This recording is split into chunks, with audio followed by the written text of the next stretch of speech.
está em Mateus capítulo 5, a partir do verso 13. Vamos acompanhar aí. Mateus capítulo 5, verso 13. Hoje, em especial, eu quero falar sobre ganhar almas através do nosso bom testemunho, tá certo?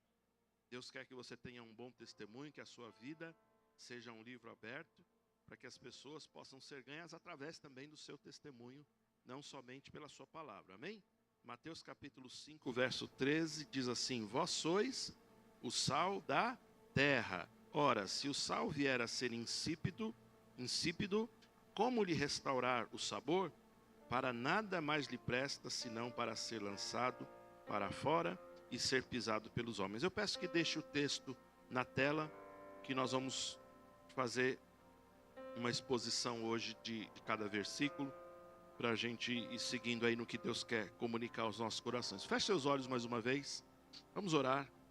Aleluia. Pai, obrigado pela tua boa mão sobre nós, a salvação que nos alcançou através de Jesus Cristo. Nós te rendemos, queremos considerar a tua presença aqui conosco, em nossos corações, na vida dos nossos irmãos.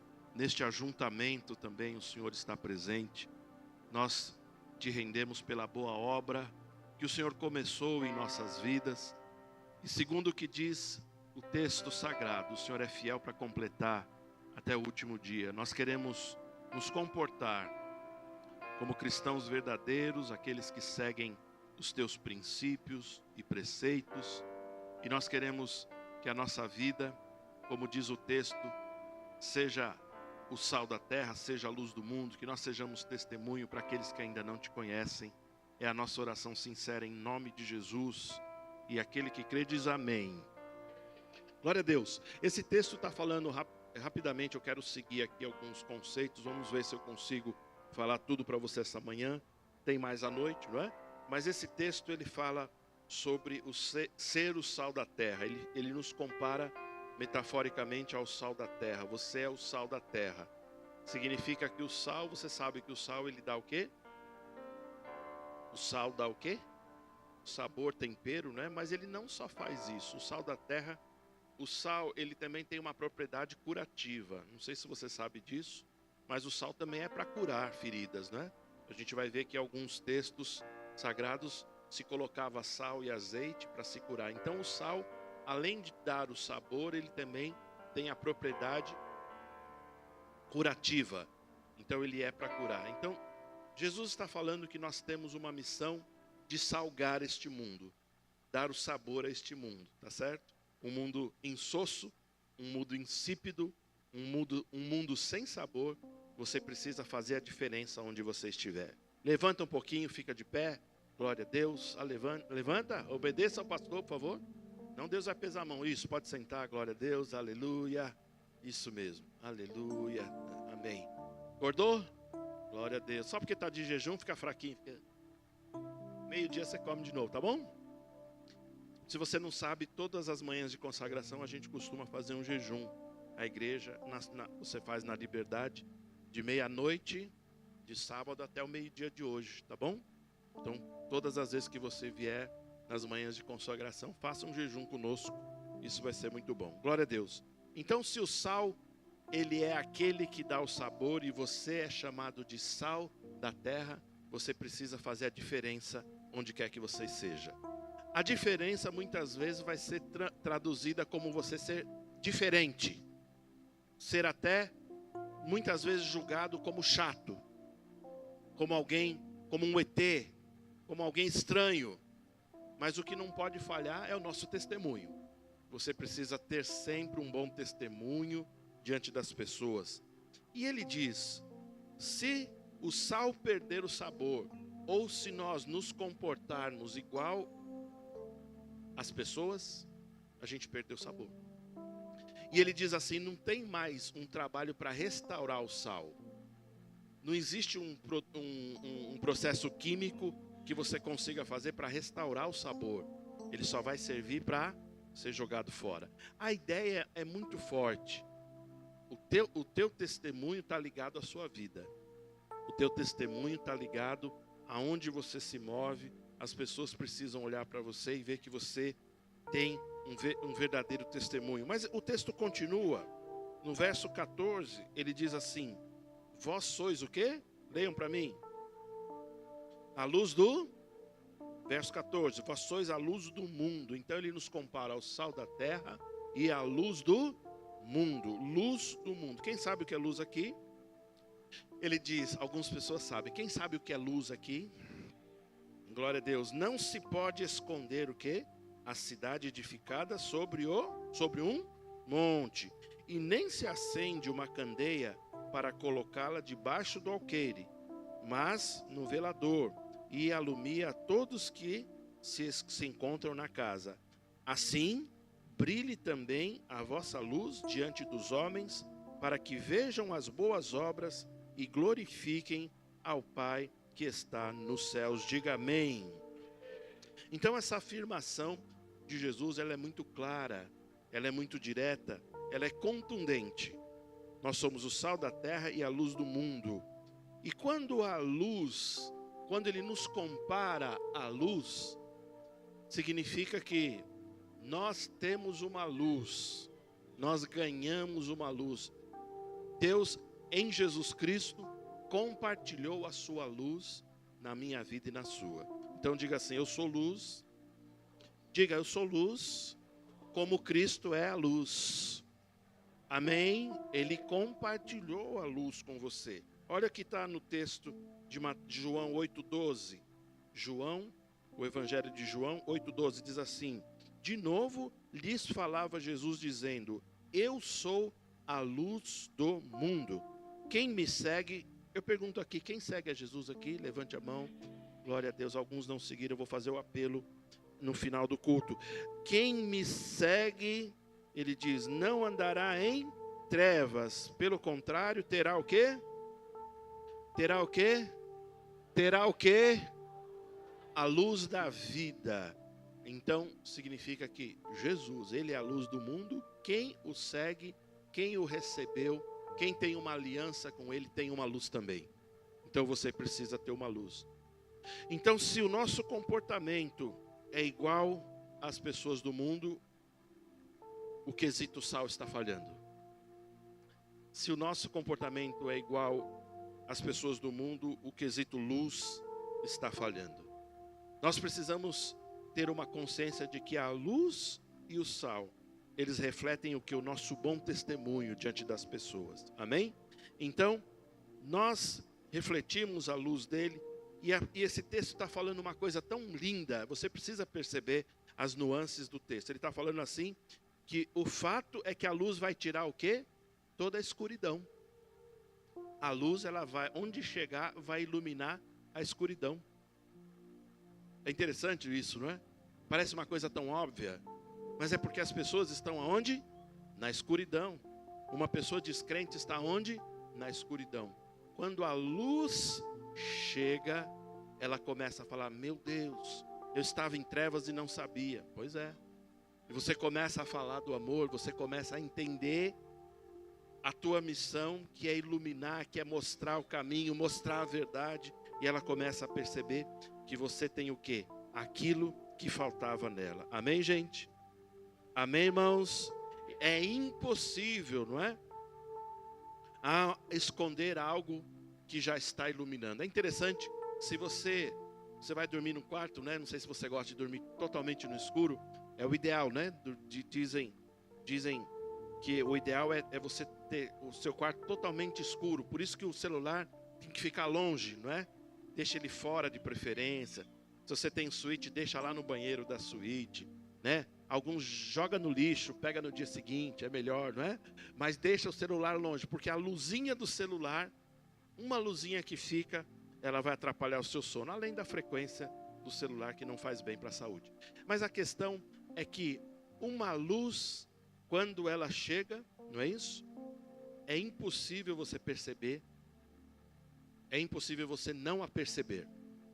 Uma luz onde quer que ela esteja, é impossível que você não perceba. Opa, tem uma luz lá, tem algo saindo dali. Então, nós não podemos de uma forma envergonhada nos esconder das pessoas ou nos esconder da responsabilidade do nosso testemunho.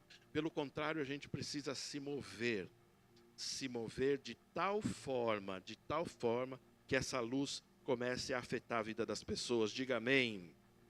Diga assim, eu sou luz. Diga, eu sou sal. Amém, queridos. Amém. Aleluia.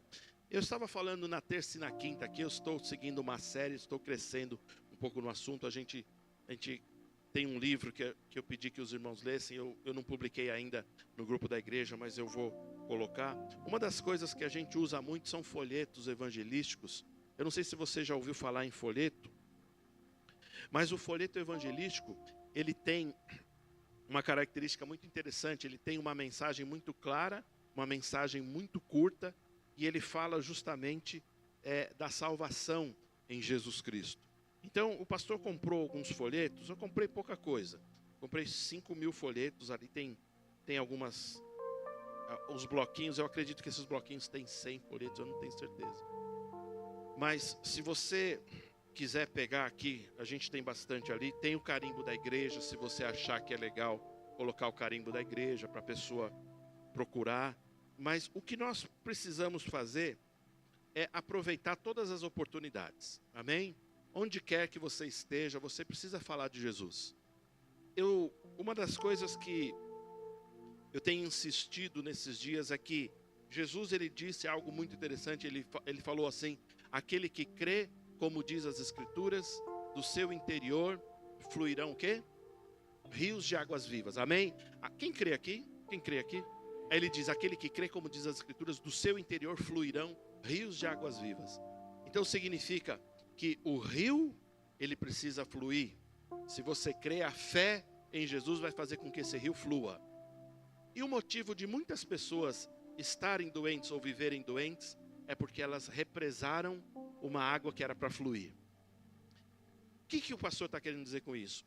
Que o testemunho que nós precisamos dar de Jesus, ele é uma água. Ele precisa tocar as pessoas. O testemunho que eu digo, eu estou falando de um testemunho da minha fé, do meu comportamento, de todos os dias. Ele é como uma água. Onde quer que eu esteja, as pessoas precisam me ler. Amém? Me perceber. Muitas vezes eu não vou ter uma chance de pregar, de falar a palavra ou o plano de salvação. Muitas vezes eu não vou ter tempo nem com uma pessoa de falar um versículo da Bíblia ou fazer uma oração por ela. A questão é que as pessoas estão o tempo todo olhando para as nossas vidas. Olha para a pessoa que está do seu lado e fala assim, as pessoas estão te vendo. Não é Deus que está te vendo, não. As pessoas estão te vendo. Me ajude. Eu sei que a gente não gosta às vezes de interagir com os irmãos, mas só para você entender, as pessoas estão olhando você. É o nosso testemunho. E a gente fala, será que alguém está me vendo? Alguém está te vendo. Alguém está olhando você. Então, muitas vezes, como eu disse, nós não vamos ter um tempo. Por isso que eu falei, a praticidade de ter um folheto, uma literatura. Muitas vezes no pedágio a gente passa, né, rapidamente. Às vezes na condução, no ônibus, no trânsito. Não tem problema. Nós precisamos sempre testemunhar. Agora, a nossa vida particular, o nosso testemunho particular, ele também vai ser uma poderosa arma para ganhar a vida das pessoas. Diga amém. Você está animado com isso? Olha, quando a gente fala que o nosso testemunho particular, ele vai alcançar pessoas, significa, muitas pessoas falam assim, pastor, mas eu dou um bom testemunho. Eu não bebo mais, eu não fumo mais, eu não prostituo mais, eu não faço coisas erradas, o meu testemunho tem sido assim. Será que isso é o suficiente? Será que isso é o suficiente? Eu digo para você um poderoso não.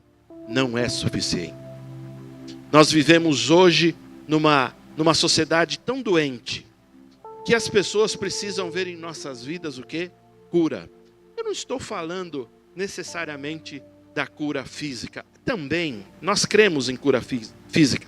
Mas o que Jesus faz quando Ele entra no nosso coração é curar a nossa vida e os nossos sentimentos. Se eu tinha complexos na minha vida, eu fui curado de complexos. Se eu tinha um problema com o meu cabelo, com o meu nariz, com a minha barba, não sei, tem pessoas que têm problema com isso. Problemas de uma autoaceitação, problemas até de de memórias, de sofrimento que ela passou. Tem pessoas que têm isso, mas eu quero dizer a você, o que Cristo passou, o que Cristo sofreu na cruz do Calvário, foi para que Ele providenciasse uma cura plena e poderosa para a sua vida. Diga amém. Você precisa, por isso que eu estou falando, o testemunho, ele diz, eu preciso provar de tudo o que Jesus me deu. Vou falar de novo. Você precisa provar de tudo que Jesus lhe deu. E você não está entendendo. Você precisa provar de tudo o que Jesus já lhe deu.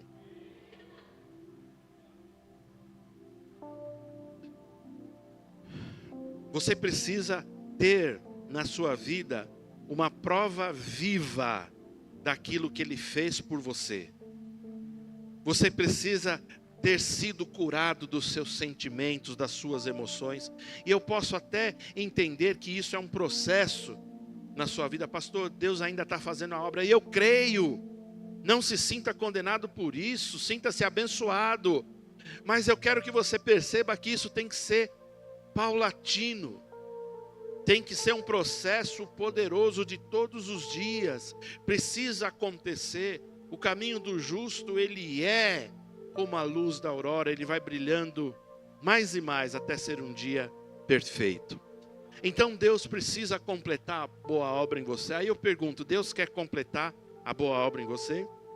Eu tenho certeza que sim. Mas a questão é que muitas vezes nós mesmos não deixamos Ele completar a boa obra. Tem um texto maravilhoso que está em Filipenses, não precisa abrir, 2:12, ele diz assim, Paulo diz assim, meus irmãos, como vocês sempre fizeram na minha presença, muito mais agora na minha ausência, desenvolvei a vossa salvação com temor e tremor. E o verso 13 diz assim, porque é Ele que opera em vós, tanto querer quanto realizar. Então Deus está interessado em desenvolver a salvação, só que você tem a sua parte, porque o verso 12 diz, desenvolvei a vossa salvação. Quem foi salvo aqui? Quem foi salvo, levanta a mão, pelo amor de Deus. Ele está dizendo assim, desenvolva a tua salvação. Foi para a família, desenvolve a tua salvação. Desenvolver não é auto-melhoramento, não é autoajuda, é ajuda do alto. Não é auto com U, ajuda, é ajuda do alto com L, tá bom? Deus, Ele transforma você através do Espírito Santo. Então, o testemunho que as pessoas vão olhar, elas vão dizer assim, eu quero a Jesus, olhando você. É muito triste quando elas olharem para você e ver você cheio de problemas, cheio de peso, e você ainda carrega a carteirinha de membro de igreja. E eles olham, ser crente desse jeito, eles dizem, estou fora. Por isso que, voltando ao texto, Jesus ele disse, seja sal e luz, brilhe a sua luz onde você estiver. Onde você estiver, se tiver depressão, você tem que ser alegre, você tem que trazer alegria. Se as pessoas estão com um sentimento de morte, você tem que trazer vida. Não era assim que orou São Francisco de Assis? Não é assim? Onde houver tristeza, que eu leve alegria. Onde houver desespero, que eu leve esperança. Amém? Onde houver dúvida, que eu leve a fé. O cristão precisa ter essa marca. Você precisa ter essa marca. Precisa acontecer em você. E Deus não lhe deve mais nada. Deus já fez tudo por você. Pastor, você está dizendo que a gente não vai ter problemas? De forma nenhuma. O próprio Jesus disse assim, no mundo tereis aflições, esse mundo nos aflige. E eu sei que a sua semana pode ter sido uma semana aflita, pode ter sido uma semana cheia de desafios e algumas grandes dúvidas, mas eu quero dizer a você, Deus não te deixa nessas aflições, porque Ele diz assim, se entusiasme, se anime, tenha bom ânimo. Ele diz assim, eu sofri no mesmo padrão que você sofreu, não é? Mas tenha um bom ânimo. Ele diz assim, eu venci o mundo. Tenham um bom ânimo, se animem. A gente precisa levar este sal e essa luz. Quero falar com jovens, adolescentes. Vocês precisam levar a luz de Jesus na escola. As escolas hoje estão socializadas, A social-democracia destruiu as nossas escolas. Os meninos e as meninas hoje nas nossas escolas estão aprendendo ideologia de gênero, mas não aprendem português, matemática, não aprendem inteligência, não aprendem uma série de coisas. É meio triste. E eu digo assim, o mundo está mais obscuro do que estava antes. Não sei se você está percebendo, as coisas estão muito piores. Sim ou não? As meninas fazem propostas indecentes para as colegas na escola. Os meninos fazem propostas indecentes. Não existem mais... A ideia desse sistema é tirar a masculinidade dos meninos, deixar os meninos delicados, deixar os meninos temerosos. E os meninos precisam ser fortes, firmes. Eles precisam aprender a ser homens desde pequeno.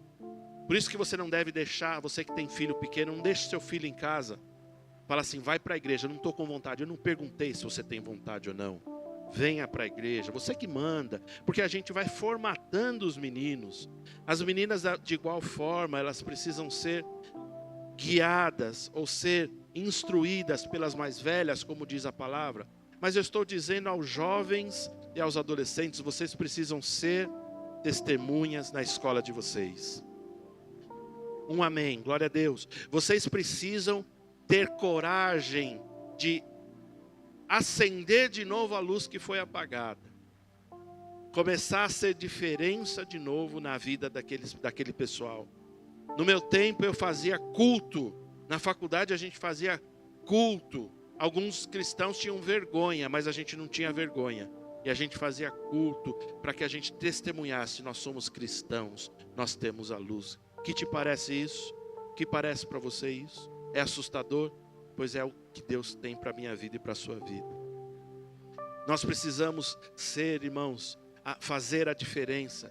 O mundo jaz no maligno. A Bíblia diz que o mundo jaz no maligno. Ele está debaixo, ou jaz, não é o mundo jazz no maligno.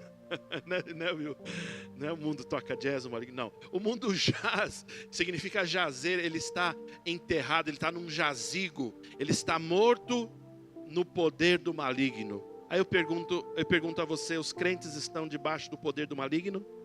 Não. Você está embaixo do poder de Deus, por isso que você precisa ser luz onde você estiver. Diga glória a Deus. Diga glória a Deus. Portanto, você não pode se esconder. Você precisa... Uma vez eu ouvi de um irmão dizendo assim, se nós formos incompetentes, nós vamos ganhar uma alma por ano. Se a gente for incompetente. Mas eu sei que os cristãos não são incompetentes, eles são competentes e poderosos no Senhor. Por isso que você deveria começar a colocar alvos e colocar o nome das pessoas e falar assim, essas almas eu vou ganhar para Jesus. Nós temos até o final do ano alguns meses, você pode colocar diante do Senhor algumas almas do seu parente, do seu amigo, do seu professor, do seu patrão, evangelizar, falar do amor de Jesus e mostrar para ele que ele precisa encontrar a luz do Senhor, o caminho da salvação. Então você vai ser não um cristão incompetente, mas como nós temos profetizado aqui, você vai ser e deve ser um ganhador de almas. Diga, um ganhador de almas. Amém, irmãos? Abra sua Bíblia em Filipenses capítulo 2, verso 14. Filipenses 2, 14. Olha o que Paulo diz aos irmãos em Filipenses. Ele diz assim, fazei tudo sem... O que ele diz? Murmurações ou contendas. Fazei tudo sem murmurações ou contendas. Pastor, o que tem isso a ver com testemunho? Espera aí. Eu vou falar para você. Verso 15.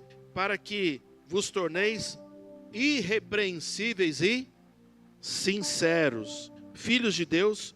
Aí ele diz, inculpáveis no meio de quê?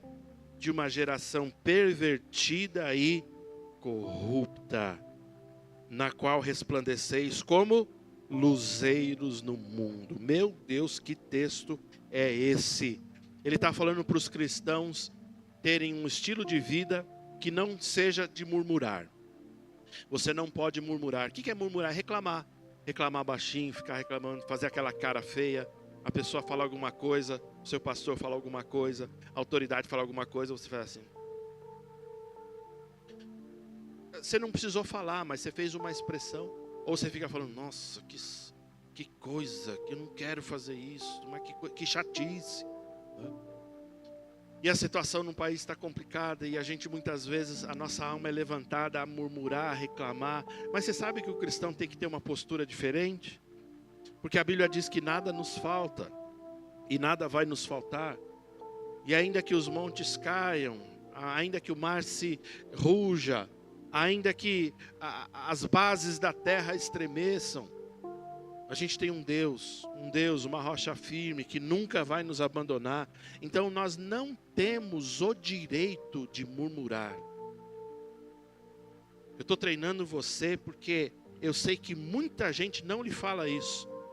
Porque seria tão mais fácil para as pessoas ouvirem uma palavra que Deus vai te abençoar, que Deus está com você, Deus está vendo teu choro, tua lágrima, não é? Ainda que Deus esteja mesmo, eu acredito que esse é um tempo de Deus levantar um exército de pessoas que vão testemunhar. Então a gente precisa, irmãos, essa é uma manhã para a gente se curar, porque é uma manhã de comunhão, sim? Sim? A ceia é uma manhã onde você celebra a comunhão, você está se fortalecendo de novo. O descrente não entende o que é essa mesa.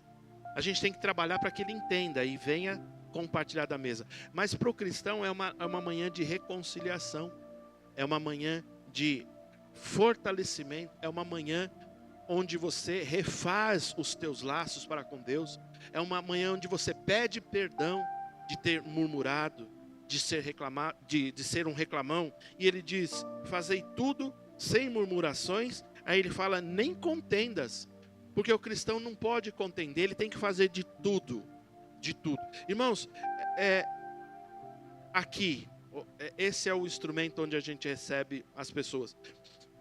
Você precisa, quando você receber uma afronta pelo seu celular, uma mensagem mal educada, não responda. Não responda. Entregue para Jesus. Tem coisas que mexem tanto com a nossa alma, mexem até com o nosso brio. Eu sei o que é isso. Você sabe o que é você ser uma pessoa séria e alguém te chamar de irresponsável? Você sabe o que é você ser uma pessoa séria e alguém te chamar de moleque? Não é? Você ser um homem e alguém te chamar de moleque. O seu brio, o seu orgulho, a sua alma é afetada. Mas a gente precisa lembrar do princípio e falar assim, puxa, eu tenho tantas palavras, eu poderia escrever um livro agora de resposta. Mas não é isso que Deus espera de mim e de você. Ele espera de mim e de você algo que está falando aqui, eu não murmurar e não contender. E quando eu evito de entrar num conflito com as pessoas, seja virtualmente ou presencialmente, eu estou evitando contendas. Mas mais do que isso, Deus quer que o meu coração seja um coração perdoador. Porque eu perdoo antes mesmo de a pessoa vir pedir perdão, está perdoado.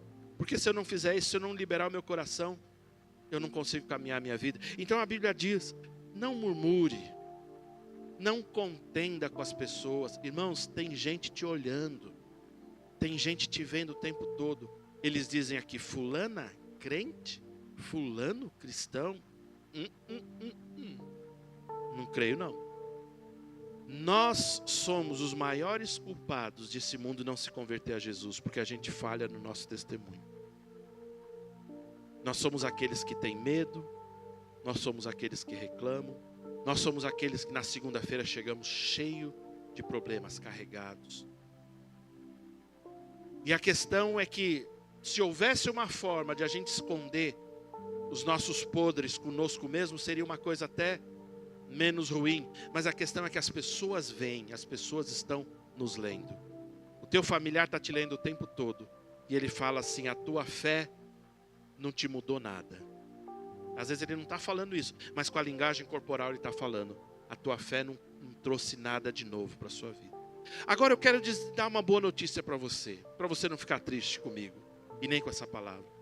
Se a gente consertar o nosso testemunho, se eu e você tomarmos um cuidado, de a gente tomar um cuidado tão detalhado, de a gente consertar a nossa vida, o nosso testemunho, se a gente começar a programar, a revisar, a tomar cuidado com os nossos atos, a forma que a gente atende um vizinho ou alguém que bate a nossa porta, a forma que a gente se comporta nas redes sociais, a forma que a gente se comporta no trânsito. Pessoas em algum momento estão nos vendo. Então, se a gente mudar o nosso comportamento, sabe o que vai acontecer? Além da palavra que a gente prega, o nosso bom testemunho vai começar a converter essas pessoas também. Elas vão olhar para a gente e falar assim: uau, você era um cara tão triste, você era deprimido, você era carregado, não é? Algumas pessoas vão falar assim para você: você dava a impressão que você tinha uma conversa com o diabo todas as manhãs, de tão carregado que você chegava no serviço. E alguns carregam a carteirinha de crente. Mas as pessoas vão falar assim: parece que algo aconteceu com você, parece que você teve um encontro com uma luz, parece que como Moisés você está refletindo a glória de Deus no rosto, parece que alguma coisa te visitou. Aí você vai falar: foi a presença de Deus, foi o próprio Jesus que tem me visitado todos os dias. Eu falei já com ele esta manhã, ele está comigo aqui. É esse testemunho que Deus espera de mim e de você. Amém, meus irmãos? Você está comigo ainda? Aí ele fala para que vocês, deixa no texto, por favor, para que vocês se tornem irrepreensíveis e sinceros. O que significa ser irrepreensível? Irrepreensível não quer dizer que você não vai ter nenhum defeito. Significa que as pessoas não vão poder puxar a sua orelha por mau comportamento. Essa é a ideia. Eu tenho defeitos. Se você conviver comigo, você vai ficar chateado. Nossa, eu pensei que o pastor era santo. Não sou não. Santa é minha esposa. E meu filho, eu não sou não. Mas a questão não é ter defeitos. A questão é você ser irrepreensível naquilo que Jesus já te transformou. Então você precisa ter alegria, você precisa ter vida, você precisa ter um bom testemunho. Amém? Aí ele fala: irrepreensíveis e sinceros. Sabe o que é sincero? Diga: sincera. Diga: sincera. O que significa sincera?